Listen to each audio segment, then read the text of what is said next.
कुदरत के कोहराम की ये तस्वीरें बयां कर रही हैं कि जब प्रकृति अपना रौद्र रूप दिखाती है तो किसी का बस नहीं चलता। देखिए कारें कैसे सड़कों पर मछलियों की तरह तैर रही हैं।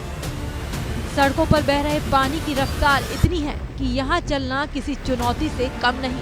कॉलोनियों में घरों के आसपास सब कुछ जलमग्न हो चुका है। पेड़ उखड़कर खिलौनों की तरह जमीन पर बिखरे हैं। बारिश का आलम यह है कि इतना पानी देख मगरमच्छ भी अब सड़कों पर टहलने निकल पड़े हैं। डराने वाली ये तस्वीरें हैं दक्षिण भारत के राज्य तमिलनाडु की, जहां बंगाल की खाड़ी के ऊपर बने तूफान मिचोंग का असर दिख रहा है। मौसम विभाग ने चेतावनी भी दी है कि जल्द ये तूफान दक्षिण राज्यों के तट से टकरा जाएगा।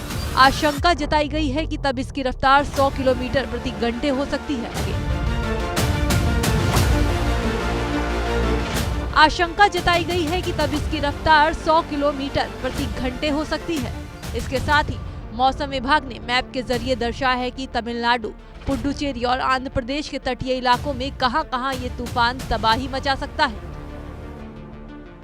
वहीं तूफान के खतरे को देखते हुए प्रशासन के साथ साथ राज्य और केंद्र सरकार ने भी अपनी तैयारी शुरू कर दी है। प्रधानमंत्री नरेंद्र मोदी खुद उन राज्यों के मुख्यमंत्रियों से बात कर तैयारियों का जायजा ले रहे हैं। वो लगातार मुख्यमंत्रियों के संपर्क में हैं। इसके अलावा रेलवे ने यात्रियों की सुरक्षा को देखते हुए 118 ट्रेनों को कैंसिल कर दिया है। इनमें से तकरीबन 60 रद्द ट्रेनें ईस्ट कोस्ट रेलवे की है। चेन्नई हवाई अड्डे से 23 उड़ानें भी कैंसिल कर दी गई हैं। एनडीआरएफ की करीब 21 टीमों को तैनात किया गया है। ये टीमें राहत और बचाव काम देखेंगी। लोगों की मदद के लिए हेल्पलाइन नंबर 0674 2301525, 2301626, 2303060 भी जारी किया गया है। इसके अलावा मछुआरों और पर्यटकों को समुद्र तट पर जाने पर पाबंदी लगाई गई है।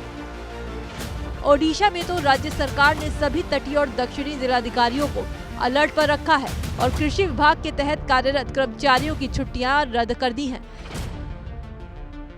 तमिलनाडु और पुडुचेरी में भी सरकार ने सार्वजनिक छुट्टी घोषित कर दी है। मौसम विभाग का कहना है कि तूफान मिचोंग का असर ओडिशा, तमिलनाडु और आंध्र प्रदेश में सबसे ज्यादा हो सकता है। तमिलनाडु के चेन्नई में तो तेज हवाओं के साथ भारी बारिश का सिलसिला भी शुरू हो चुका है। बारिश ने लोगों की मुश्किलें और बढ़ा दी हैं। तूफान के कारण तमिलनाडु के महाबलीपुरम समुद्र तट पर पानी का स्तर लगभग 5 फीट तक बढ़ गया है। जिस तरह से इस तूफान का असर दिख रहा है, उस हिसाब से देखा जाए तो इसे चक्रवात का रूप लेने में देर नहीं लगेगी। फिलहाल 3 राज्यों की सरकारों के साथ केंद्र सरकार का फोकस इस तूफान पर है।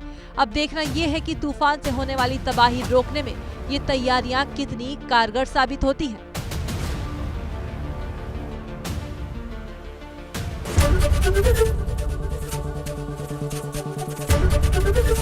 एबीपी गंगा, खबर आपकी, जुबान आपकी।